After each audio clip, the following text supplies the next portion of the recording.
Guys, what's going on? Adam from Exotics. Welcome back to the channel. If you are new, please do me a massive favour. I always ask you, please smash that subscribe button, leave a like, drop a comment, ting the notification bell so you don't get to miss the next video. So guys, in today's video, I mean, it's been probably well over a week now since I uploaded my last video. Today's video is going to check out a small little update I've done in the room and also take a look at some of the amazing babies that I've produced this year. Been really lucky and got a real variety of babies this year. Some stuff that I've never hatched before, some stuff that I have hatched before, stuff that I've got a waiting list for, some cool stuff that I'm holding back for future projects.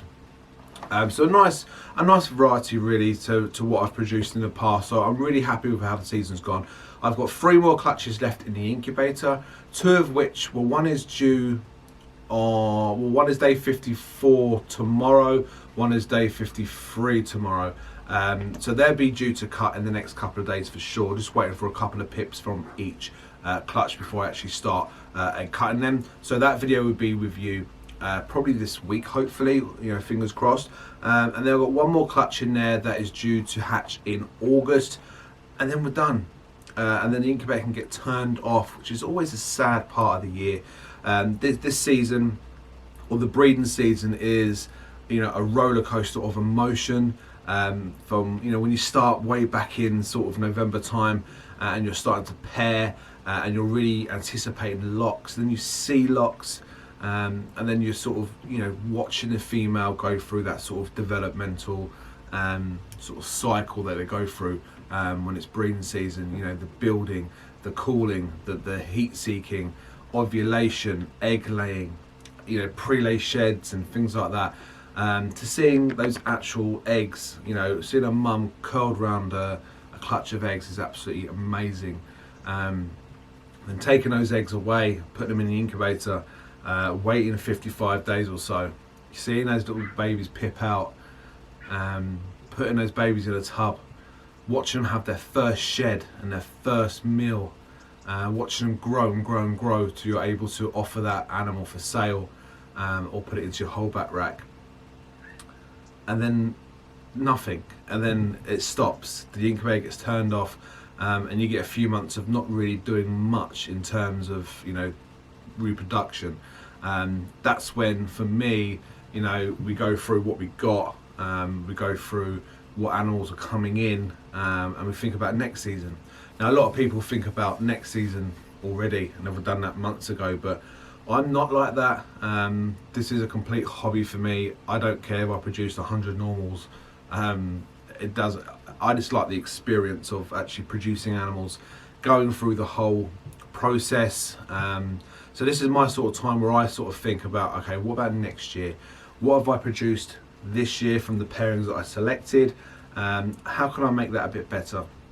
What could I add to make some of these animals that I produced that a little bit better, that a little bit more colourful, make the pattern pop a bit more. So it's a bit of a head scratcher for me, which is fantastic. It's a great thing, a great position to be in, but still sad that the incubator gets turned off. But we do save that little bit of extra on the electricity bill, so that's quite awesome. So in today's video, guys, we're going to take a look, like I said, at a couple of the animals that I produced, and a small little update. Now, the update isn't massive. If you remember my hatchling rack, it was actually on the floor, built with a kick. It was designed that way, but I do suffer from bad back quite a bit, and reaching down, just about to see the name tag was, it was a challenge, shall we say a challenge. So all I've done is raise it up, put some storage units underneath. This way I can read every single baby, the IDs. I can have full access to every baby without breaking my back, and you know, it's the small little goals, the small little wins that we love, right? That we take for granted sometimes. So I'll show you a couple of babies, show you them, and then we'll talk about the 2,500 subscriber giveaway. So guys, there is the hatching rack. You know, you've seen that before. The only difference is I've literally just put these 2 units. One of those units were actually up there on top of the incubator. Excuse me, and I've just got another one. Just acts as like a table. It just means I can get to every single tub without having to break my back. And obviously it's not too high because we've still got probably a 6-inch gap at the top. It just suits me really better. And it's, you know, I was so happy when I managed to do it because, like I said, it's the small little things that go a long way with me. But anyway, so the rack's up there. Storage down the bottom. I still need to sort out and tidy that up anyway. But we've got the Pac-Man frog, his little enclosure there. And he just sits on one of those shelves, so that's quite cool. So let's look at a couple of these amazing animals. A lot of them you've seen, a lot of them you haven't. One of the last ones to actually hatch out was the Enchi clutch, and this one's really quite cool. This is going to be a hold back. Don't know how well the camera's going to focus and play ball. Let's have a look at this camera. There we go. So this is a female Enchi kingpin. So it's an Enchi, it's a pinstripe, and it's a lesser. Absolutely stunning. This is going to be a holdback. Just look at that pattern. Absolutely love the way Enchi and pinstripe interact with each other. There she goes. So yeah, she's going to be a holdback for sure. Absolutely stunning. And she actually hatched out with her sister, which is a kingpin. She will be available. I can find out where she is. She's here. She will be made available. Just because I'm keeping her sister with the extra gene, so I don't need her. But pretty nonetheless. There we go. Very similar in look. You know, I did think this was Enchi as well, just because, you know, very similar pattern. But speaking to a lot of people that have produced sort of kingpin stuff, you know, I'm pretty sure now that this hasn't got Enchi, although it really does look like it. I think this is just a kingpin, so this is just a pinstripe lesser. Absolutely gorgeous. It's a female, so she will be available if anyone is interested in her once she's ready to leave. She's not fed yet. They're literally hatched or shed out maybe 2 days ago, so they're not quite ready.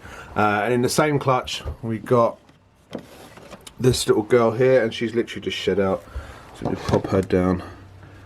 And she is a really nice, really pretty pastel Enchi. Get this camera to focus again. There we go.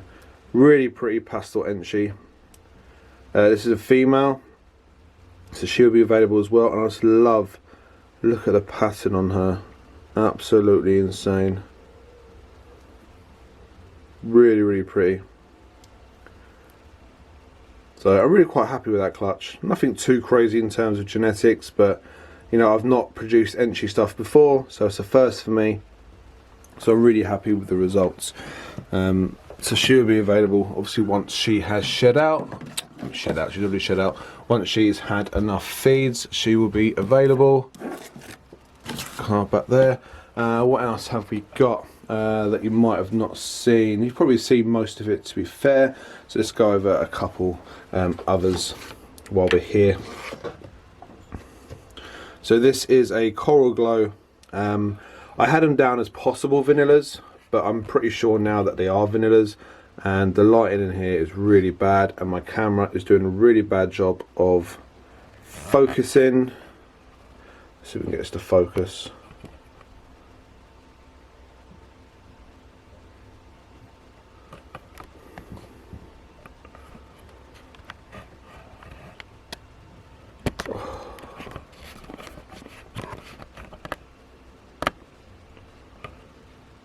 There we go. So I'm pretty sure that this has got vanilla in it. I have hatched a couple of Coral Glows before, straight Coral Glows, and just the colour seems to be that little bit different. So I'm pretty sure that that has got vanilla in it. I'm not 100%, but I'm pretty sure it will, or it has. Those intense purples coming through. I've actually got 4 of these, all the exact same, so I all think that they're Coral Glow vanillas. Absolutely stunning. So all 4 of those males will be available, as will this one here, which was the best of the clutch. So this is a carbon copy of Dad. So this is the black pastel Coral Glow vanilla.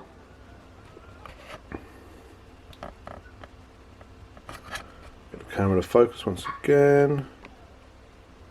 There we go. So that's the Black Pastel Coral Glow Vanilla. Now this is the exact same as Dad. Absolutely insane colours. Beautiful animal. This is a male as well. As did Banana Sexing Thing. As true as it is, everything that came out Coral Glow was male. Everything non-Coral Glow was female. So if this was a female, I would have held it back. But there's no need for me to keep this one because, like I said, I do have Dad, who is the exact same. Absolutely incredible.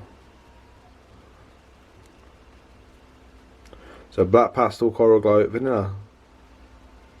So what else do we have here? We also have, this is going to be a holdback for sure. Now she will try and bite me if I don't act quick. So this is a Firefly. Absolutely really colourful, vibrant Firefly female. She's a keeper as well, just because I like how pretty she is. She's acting like an Amazon tree boa at the moment, but you know, absolutely beautiful. So she's a keeper, and I'll show you one more holdback, and then we'll talk about the giveaway. This one here is the, well, I know it's a super pastel leopard. Some people say it's just a pastel leopard, but you know, I know what this is. You can see what this is. Get the camera to focus once again because the camera's having a day off by the looks of it. There we go. Look at the vibrant yellows, the intense blushing, silver blushing down the whole dorsal. You know, the blushed out head. Does that not scream super pastel to you? Of course it does. One of the prettiest sort of leopard patterns that I've seen, and I would say that because I'm biased, but it, you know, it's really, you know, it's true. The vibrance on that snake is absolutely incredible, and the lighting in here, as always, is really, really bad. This is a male, so I don't need him, but I want him. I regret sort of selling that pastel leopard that I produced last year, one of the really wacky pattern. So I'm not going to make the same mistake twice. Just incredible pattern on this boy. Absolutely incredible. I could stare at this boy for ages. Absolutely in love, and I can't wait to watch him grow. So that is a super pastel leopard, or a killer leopard. So guys, here is the 2,500 subscriber giveaway prize. This is a pastel banana. This is a boy. As you can see, he's getting nice and chunky. He's even getting a couple of his black spots through, which is awesome. He's on his 5th feed already, so he's going to be pretty much ready by the time we've chosen a winner and worked all that sort of stuff out. Maybe get another 1 or 2 feeds into him before I'll be happy to let him go. But as you can see, he is becoming quite a chunky little boy.